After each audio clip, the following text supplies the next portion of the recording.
Olá, muito bom dia. Hoje, conversando exclusivamente com o prefeito Ari Vanazzi, prefeito de São Leopoldo, Ari Vanazzi. Na última sexta-feira, tive a oportunidade de participar de uma entrevista coletiva junto com o prefeito, organizada pela Administração Municipal de São Leopoldo, junto com a presença dos médicos Dr. Leandro Menoso, Dr. Breno, onde tivemos a oportunidade de tirar uma série de dúvidas a respeito do coronavírus, do tratamento precoce, né, dessa novidade do tal do kit, e provocá-los em torno disso. Pedi ao prefeito Vanazzi que a gente pudesse conversar um pouco sobre outras questões, também avançando um pouco nisso. Várias coisas ao longo do fim de semana acabaram acontecendo também, quero provocá-lo em torno disso também, acho que são questões muito importantes para a nossa municipalidade e para a nossa região como um todo. E em torno disso, desde já, prefeito Vanazzi, muito obrigado pela atenção sempre disponível à nossa Vale TV. Obrigado, Rodrigo, a todos que te acompanham na rede social. É sempre um prazer conversar com um amigo, contigo, para tratar de assuntos tão importantes da nossa cidade, aqui da região. Parabéns pelo teu trabalho também, viu?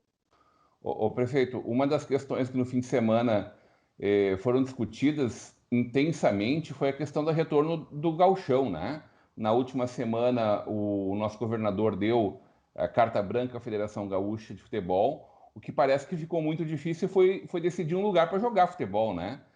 Porto Alegre de pronto se colocou contrário a essa possibilidade, nenhuma chance de acontecer da dupla Grenal e do Zequinha, né? Esses três times jogarem na cidade. A prefeita Fátima, no último sábado, também se posicionou contrária. Teríamos aqui a possibilidade não só do Clássico do Vale, na próxima quinta-feira, nesta quinta-feira agora, depois de amanhã, mas também na quarta-feira, a possibilidade de jogar a dupla Grenal, inclusive aqui, jogo que estava marcado já lá para Caxias do Sul, mas pela proximidade, pelo interesse econômico também trazer aqui para o Vale. Novo Hamburgo vetou também essa possibilidade. Foram bater na porta de São Leopoldo e o prefeito Vanazzi disse que aqui também não se faz futebol. Como é que é esse negócio, prefeito? Não, na verdade, sabe que desde quando foi anunciado pelo governador, eu já tinha manifestado que eu era contra a volta do Campeonato Gaúcho nesses meses de julho, agosto. São 2 meses muito complicados já, nós estamos olhando isso já faz tempo, né? Que seriam os meses mais difíceis para o tema da pandemia na nossa região aqui, né? De fato, então, os números estão aí, os dados estão aí. Mas mesmo assim, pela situação na nossa cidade, que tem se comportado de forma a ter o controle sobre a questão da doença, eu acabei solicitando o protocolo do Aimoré e liberei os jogos do Aimoré. Os jogos do Aimoré estão liberados na minha cidade. Agora, o que eu não posso aceitar aqui são mais jogos de outros 3, 4 times de fora da sua cidade vir jogar aqui, que não é minha responsabilidade. Se esses municípios não fizeram o seu dever de casa e hoje vivem uma situação dramática na sua cidade, eles têm a responsabilidade de cuidar daquilo que faz parte da sua cultura, da sua história, e também é o futebol. Então, eu não posso aceitar que o mando de campo Novo Hamburgo venha para o Cristo Rei, que me parece que era Erechim ou São Luís que viesse jogar aqui, mas não tem como fazer isso, e eu não aceitei isso. No final de semana, embora eu tinha recebido uma consulta do presidente da federação, disse para ele, vou pensar, os jogos do Aimoré estão certo. Agora, os outros eu vou pensar e tomei a decisão de não liberar, porque já é muito difícil fazer os jogos do Aimoré. Não é tanto pela movimentação que vai acontecer, é que nós estamos numa luta muito pesada para fazer com que a população cumpra a questão do isolamento social, né? Nós temos o nosso futebol amador que está todo parado aqui no município, quer dizer, tudo isso vai implicando nas relações que a gente cria na cidade, né? Mas como o Aimoré é um time profissional, enfim, eu acabei liberando, porque acho que tem 2 jogos, se não me falha a memória, aqui na cidade do Aimoré. Bom, mais do que isso não dá para fazer, e neguei, né? Bom, ficaram tudo bravo comigo, mas vão cuidar das suas responsabilidades. Se não pode liberar na sua cidade, por que vai empurrar para mim aqui? Eu não tenho responsabilidade. Eles têm que cuidar das suas coisas também, não é? É uma questão de coerência também, né, prefeito? Não, é verdade, né? Quer dizer, é um a gente momento tem que que está ter todo mundo cuidado. parado, o comércio parado, sofrendo muito, né? A gente não quer ver o alastramento da doença por outras questões, né? Rodrigo, eu acho que tem muita pressão aí econômica por trás disso, né? E acho que sempre a gente esbara nisso, a pressão econômica, a pressão de interesses pontuais, né? Agora, nós, prefeito, temos que cuidar, de modo geral, do conjunto da população. Aqui na minha cidade, 240 mil habitantes, né? Eu preciso ter uma incidência e cuidar evitar que tenha uma tragédia humanitária na minha cidade, né, com a rede pública de saúde, uma série de questões. O comércio está pagando caro por causa da pandemia, né, setores importantes da economia estão pagando caro. Não é agora que a gente vai liberar tudo, né, para outros municípios, para outros times de futebol. Então, vamos fazer o que nos compete e com todo o cuidado do mundo possível, né? Agora, tu vê, nesse final de semana, sexta-feira, eu fechei aqui o Bourbon de novo, né, por causa de um foco de contaminação. Então, inclusive, os empresários, comerciantes estão colaborando com a gente para evitar o pior, né? Aliás, Rodrigo, eu queria te dizer o seguinte, eu estou muito triste porque eu fiz uma sugestão há 30 dias atrás que nós não estaríamos nessa situação hoje se os municípios tinham sido solidários. Por pressão econômica, muitas vezes por não entender a dinâmica, né, ou por não uma boa orientação, acabar não fazendo, que era lá no mês de junho, no início de junho, a gente montar um protocolo único aqui na Grande Porto Alegre, da questão da testagem, a questão dos leitos de UTI, na questão da higienização, na questão de fechar tudo nos finais de semana. Quer dizer, se nós tivéssemos bancado isso, hoje nós teríamos em bandeira laranja no máximo, ou bandeira amarela, o comércio estaria funcionando, minimamente funcionando, as coisas estariam andando tranquilamente, porque nós tínhamos condições de planejar. Agora está uma tragédia. Agora tu pode fechar aqui ou fechar acolá, mas está todo mundo contaminado, a doença evoluiu muito, então agora virou uma tragédia. Agora sabe-se quem puder. Muitas vezes é por irresponsabilidade, eu acho, da gente não ter tido uma visão coletiva de fazer as coisas aqui, né? E estamos pagando o preço. O povo, aliás, está pagando, nem nós, né? Que eu acho muito ruim isso. Como é que está a testagem em São Leopoldo, prefeito? A testagem em São Leopoldo, nós temos hoje em torno de 2,5%, 3% da população testada, são quase 8 mil testes. Isso agora complicou um pouco, porque o governo federal, por uma disputa jurídica com o Tribunal de Contas da União, não conseguiu mais comprar testes rápidos, não é? Então não está encaminhando para o município. Nós tivemos que diminuir, compramos 3 mil kits aqui para fazer o teste, aquele mais qualificado, né? Que não é o rápido, não é? Isso também vai diminuindo a testagem, mas parece que agora vai vir de novo. Daí nós vamos continuar testando, né? Que nós vamos anunciar, acho que amanhã, uma estratégia que será baseada em cima da testagem para poder manter esse controle. Eu quero dizer, Rodrigo, eu tenho orgulho da nossa equipe de funcionários, equipe médica, com todas as dificuldades. A nossa cidade, com 240 mil habitantes, hoje tem 5 leitos apenas credenciados pelo SUS, pelo governo do Estado. Nós temos 15 leitos que nós bancamos de UTI nossa, aqui com o nosso recurso. Toda a nossa população está sendo atendida no Hospital Centenário, inclusive pessoas de outros municípios atendidas aqui. E com essa população, com essa estrutura, nós estamos conseguindo atender bem a nossa população. Por quê? Porque tem um trabalho desde janeiro, março, né? Prevenção, de separação dos espaços de atendimento, do hospital, das UPA, do centro de saúde. Quer dizer, nós organizamos esse mês porque nós sabíamos, tínhamos certeza, tínhamos dados técnicos que a pandemia ia vir com força para o Brasil, como está aí os números, e iria vir com mais força por o seu próprio clima. Então, nós sabíamos disso, nós fomos orientados a isso pelo Sírio-Libanês, pela Universidade de Pelotas, né?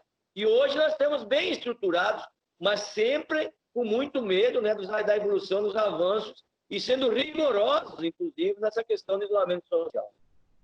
O prefeito, a gente pôde na sexta-feira conversar amplamente sobre a questão do tratamento profilático, né? Desse tratamento que seria um tratamento antecipado ou nos primeiros sintomas da Covid, que seria um famoso kit, né? Kit mágico que resolveria os problemas.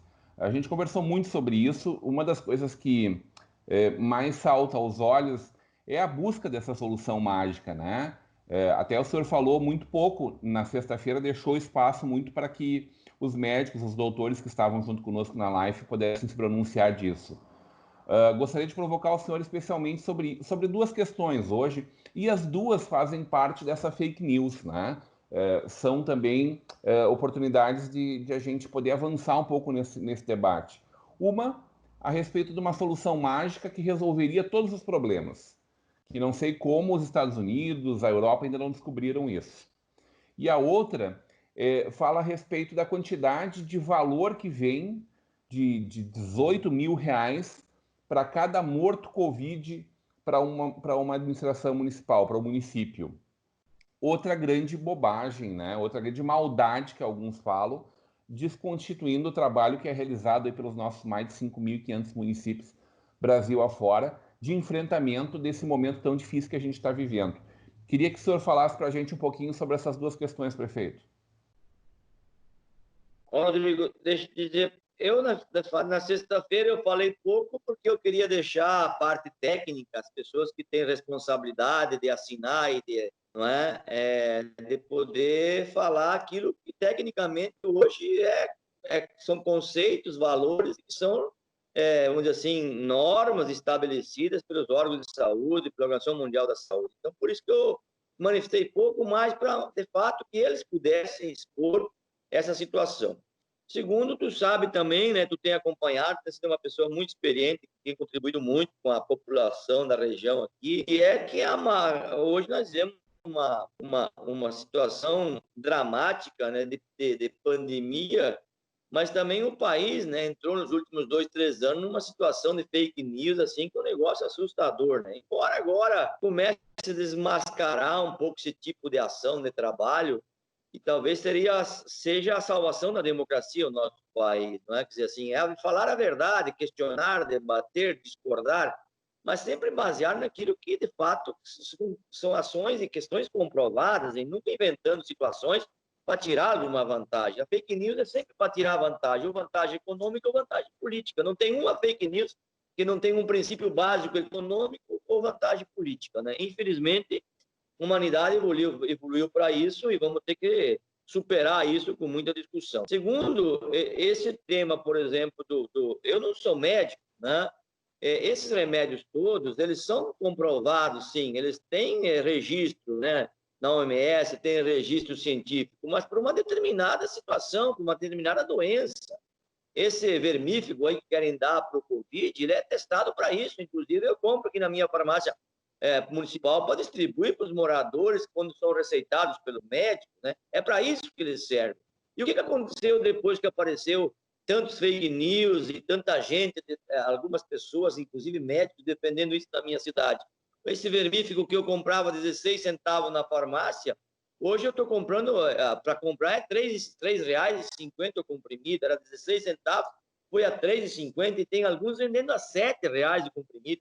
Quem é que está sendo beneficiado, então, por essa propaganda enganosa e por esse fake news? Quem é que está sendo beneficiado? É a indústria que produz, porque eles não estão preocupados com a vida das pessoas, sabe, Rodrigo? Eles estão preocupados com como ganhar dinheiro nos momentos de crise. Crise sempre serve para enriquecer alguns grandes grupos econômicos, alguns grupos que estão surgindo no mercado. Tem alguma crise que não beneficiou setores econômicos desse mundo? De todas elas? Não. E agora, infelizmente, no tema do Covid, nós temos gente que não está preocupado com a saúde e com a vida, está preocupado com como ganhar dinheiro. E aqueles, para mim, que fazem fake news e que mentem, são sócios disso. São sócios, direta ou indiretamente, desses atores que provocam isso, né? Então, isso é um elemento grave num momento tão difícil da humanidade, tão difícil do nosso país. Isso tu falou e tu mesmo falou. Como é a Espanha, a França, a China, a Itália, os Estados Unidos não descobriram esse kit antes, que é um remédio tão simples que anda em todo lugar. Por que lá não receitaram, não deram, já que curava todo mundo? É só olhar os dados desses municípios que defendem isso, qual é o índice de mortalidade, de infecção, a situação de cada cidade. Então, infelizmente, né, tudo isso é para atrapalhar para quem quer cuidar da vida da população. Isso atrapalha e muito. Veja bem, cidadão, esses dias eu mandei um áudio que foi identificado, aquele negócio de Porto Feliz lá, né, aqui na cidade, foi desmistificado, teve um vídeo que falou dos dados, números da própria prefeitura de Porto Feliz, mandei para uma senhora aqui da nossa cidade, bem postada na cidade, intelectual da cidade, né? E ela disse, não, mas eu já vi outras informações também, eu vou na farmácia para comprar, vou tomar. E tá bem, o que eu vou fazer, né, meu filho? Se fosse alguém que nunca leu nada, né? Mas o que acontece numa situação dessa, não é? É que as pessoas vão tomar e acham que está resolvido, que estão salvas, que não tem contaminação, aí começa a fazer as coisas que não poderiam fazer, andar sem máscara, né? Se cuida menos, lava menos as mãos. Quer dizer, o que vai acontecer?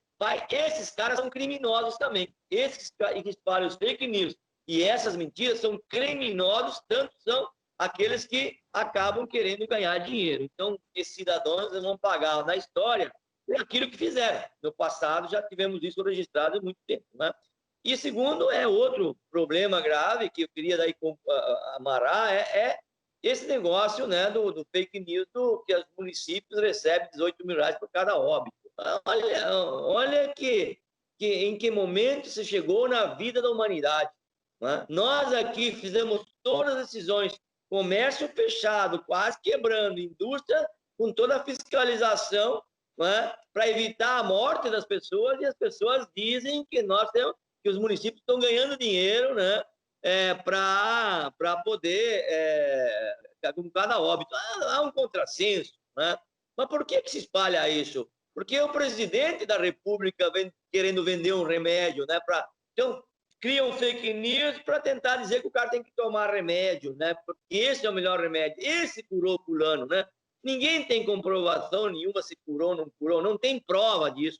Ele ajuda, provavelmente de acordo com a medicação ou com associado a outros medicamentos, ele pode ter um efeito sobre um determinado tema. Ele pode ter, não estou negando isso. Agora, que ele cura, que é o remédio salvador, isso é crime. Isso é crime, isso é para ganhar dinheiro, e é importante que as populações, principalmente os mais humildes, não caiam nessa onda, porque não existe remédio milagroso, não existe comprovação científica, e as pessoas têm que se guiar pela comprovação científica, como tantos já morreram por tomar exageradamente, né? Quem sabe as pessoas nessa ilusão. Que é uma muito grave. Eu queria te dizer, eu ia até fazer um vídeo hoje, mas vou aproveitar aqui e vou registrar. Olha, o que eu visto pessoas fazendo vídeo na frente da UPA, na frente do hospital, na frente dos postos de saúde. O que eu tenho visto é desumano o que esses caras estão fazendo com os nossos funcionários públicos na área da saúde. É desumano. Eu queria que um cidadão desse entrasse no hospital um dia e ficasse lá numa UPA um dia. Aí um cidadão irresponsável, covardemente, vai na frente do hospital e diz: olha, eu tive aqui, a enfermeira disse que não preciso fazer o teste, é um absurdo, porque eu já tive Covid, tenho sei o que, sabe? Os caras ficam difamando médicos, enfermeiro, auxiliar de enfermagem, porque não receberam uma informação, ou porque não fizeram o teste, porque o cara segue critérios, segue um protocolo. As pessoas não sabem o que é trabalhar na área da saúde hoje, não tem noção. E quando chega no hospital, ele é atendido com o maior carinho do mundo para salvar. Tem que ver as pessoas pegando alguém na maca, ou pegando alguém no carro, no colo, para botar na maca para salvar, mesmo correndo o risco de morrer porque o seu carro está infectado. Aí vem um filho da puta desse, rapaz, fazer o que faz com o nosso funcionário, desrespeitando, jogando na lata do lixo uma história. Mas não é possível que a humanidade continue aceitando esse tipo de coisa contra o cara que salva a vida dele em qualquer lugar. Nunca se nega. De manhã, de tarde, de noite, 24 horas. O cara, Rodrigo, sai de casa às 7 da manhã para ir no hospital, no posto de saúde, sabendo que pode não voltar, ou se voltar, trazer o vírus para dentro de casa, mas ele vai. Aí vem esse oportunista, sem vergonha, por causa de uns votinhos, por causa de uma eleição, porque se eleger, ir lá e fazer o trabalho desumano que faz quando funcionário. Eu estou indignado, Rodrigo, estou indignado, porque eu conheço meus funcionários, eu convivo com eles, eu sei qual é a insegurança, os caras muitas vezes choram para sair de casa, para ir trabalhar, sabe? E aí vem um irresponsável, covarde, fazer o que faz na frente do hospital, na frente da UPA, falando mal do funcionário, falando mal do atendimento. Mas se não tivesse isso, onde é que o cara ia? Me diz. E nunca deixou de ser atendido. Ah, porque demorou 1 hora, 2 horas. Gente, toda a nossa rede de saúde, Rodrigo, toda a nossa rede de saúde tem 20% dos funcionários que estão doentes, ou psicologicamente, porque tem coronavírus, estão afastados. Então, diminuiu o número de funcionários. Eu tenho 6 leitos de hospital de UTI que está fechado porque eu não tenho uma equipe de funcionários, porque não consigo contratar em lugar nenhum. E aí vem esses oportunistas covardes, repito, covardes, fazer essa maldade com os funcionários, fazer essa maldade com a instituição que está salvando ele, o pai, a mãe, a família, todo o Covid, sabe? Então nós temos que começar a ser duro, denunciar. Porque se quer ganhar voto, trabalha, mostra serviço, defende as coisas boas, critica o que tem que criticar, faz oposição, mas não usa esse expediente, pelo amor de Deus, da saúde, que mexe com a vida das pessoas, Rodrigo. Não dá para fazer isso, sabe? É triste isso. É muito triste. Quando o senhor diz que não consegue contratar, não é só o senhor, né? As prefeituras, Porto Alegre, Novo Hamburgo, ninguém está conseguindo contratar intensivistas e profissionais da área da saúde nesse momento, certo? Não tem profissional para trabalhar, certo? Nem o Estado está conseguindo no Brasil inteiro, porque nós temos muita gente hoje, Rodrigo, as pessoas não sabem, tem muita gente pedindo um testado médico para sair do hospital, para sair da UPA, porque não querem mais ficar, porque a situação está dramática, todo dia é um negócio. Então, tem gente doente, tem gente que está em atestado médico e de fato está ruim, tem outras pessoas que estão pedindo licença, que têm direito legal para sair porque não aguenta mais, né? E não tem profissionais no mercado. Nós já contatamos com sindicatos, contatamos com empresas, contatamos com o governo do Estado. Agora, amanhã nós devemos anunciar e encaminhar para que o Estado centralize isso. Né? E nós não é que nós pagamos, mas que centralize a chamada, buscar uma alternativa estadual. Vamos falar um pouco do Estado, prefeito. A notícia desta manhã, trazida pela jornalista Rosane de Oliveira, com muita propriedade, né? Conversou com o governador do Estado. O governador dá áreas de que quer devolver para o Estado, para cada município, né, a possibilidade de que cada um decida pela sua bandeira. Quer dizer, o ônus político de tudo isso está gigante para todo mundo, a pressão que o senhor sabe está vivendo também, econômica de um lado, da população de outro, ela é enorme, e o que o Estado quer dizer agora é, salve-se quem puder. Quando a gente sabe que a maior parte dos municípios do Rio Grande do Sul não tem uma UTI para tratar os seus doentes, né? Não tem condições de fazer esse tratamento. Então é muito fácil para o prefeito do interior dizer assim, olha, agora está tudo aberto, porque é o município do lado quem vai ter que atender isso, é o município a 50 quilômetros ou 100 quilômetros de distância que vai ter que atender tudo isso. Seria esse um retrocesso, me parece, prefeito. Como é que o senhor avalia essa possibilidade? O senhor conversou em algum momento com o governador sobre isso? Não, não conversei sobre isso. Agora, eu acho que ele não vai cometer essa tragédia humanitária no Rio Grande do Sul. Ele tem muitos dados, tem muitas pesquisas, tem muitos estudos técnicos muito bons, né? Eu não acredito que ele vai cometer essa barbaridade, esse crime, se ele fizer, isso é crime, né? Porque ele tem que tomar as decisões e arcar com as responsabilidades. Eu mandei 2 cartas para ele já, 2 cartas. Eu vou te dizer o que eu penso, Rodrigo. Eu propus isso lá em início de junho. Não sei se eu já falei para ti, mas no início de junho eu propus que os municípios da região... Vale dos Sinos e Metropolitana, né? Exatamente. Propus que os municípios da região adotassem um protocolo único lá no início de junho. Nós nunca entraríamos na bandeira vermelha se nós tivéssemos seguido, porque não é eu que estou falando, eu tenho uma equipe técnica que me orienta. O que era esse princípio do protocolo lá no mês de junho? Era simples, era fazer a testagem geral aqui na região. Era 5 pontos que o senhor tinha sugerido, né? 5 pontos. Testagem, leite de UTI, a questão da higienização, sábado e domingo, fechar todo o comércio, fechar tudo no sábado e domingo, durante a semana funcionaria. Era 5 alternativas, né, que eu propus para que a gente pudesse ter uma responsabilidade, inclusive com os comerciantes, com os empresários. Porque esse negócio de abre e fecha, quebra todo mundo. Não tem como sobreviver, é pior. Se nós tivéssemos adotado essas medidas lá no início de junho, nós estaríamos em bandeira laranja ou bandeira amarela, sem nenhum tipo de situação pior. Mas aí o governador do estado, os municípios não aceitaram isso, não quiseram, mas não quiseram nem pensar, né? Nem fazer a higienização do trem, fazer a testagem no trem que liga toda essa grande Porto Alegre, aqui de Porto Alegre a Novo Hamburgo. Nem isso, né? Infelizmente, nós estamos arcando com essa situação. E onde é que está o resultado do que eu estou falando? É que a minha cidade, com 10 leitos de UTI, controla e atende 240 mil habitantes numa situação sempre esgaçada, mas atende. Não precisamos exportar ninguém. Pelas decisões que nós tomamos, pela colaboração do comércio, pela colaboração da indústria, né? A outra questão era fazer ataque aos focos, que era uma estratégia diferente que os municípios fazem aqui. Não basta testar, tu tem que testar, acompanhar e ter a parceria do comércio com a indústria para atacar onde tem foco. Quando a gente fechou Bourbon na sexta-feira, é porque tinha um foco. E imediatamente a decisão do mercado foi: nós vamos fechar assim, vamos testar todo mundo, separamos e segunda a gente abre, porque nós temos. Ótimo, é assim que funciona. Eu tinha proposto em junho, se nós tivéssemos feito hoje, nós não estaríamos passando por essa crise. Então eu não concordo, não acho que o governo do Estado for fazer. Se o governo do Estado for fazer isso, vamos virar uma calamidade regional. Porque é fácil para Lindolfo Collor, é fácil lá para os municípios menores que não tem UTI, abrir tudo, deixar tudo aberto e fazer campanha para as pessoas irem. Porque tudo vem para São Leopoldo, tudo acaba aqui em Novo Hamburgo, tudo acaba em Porto Alegre.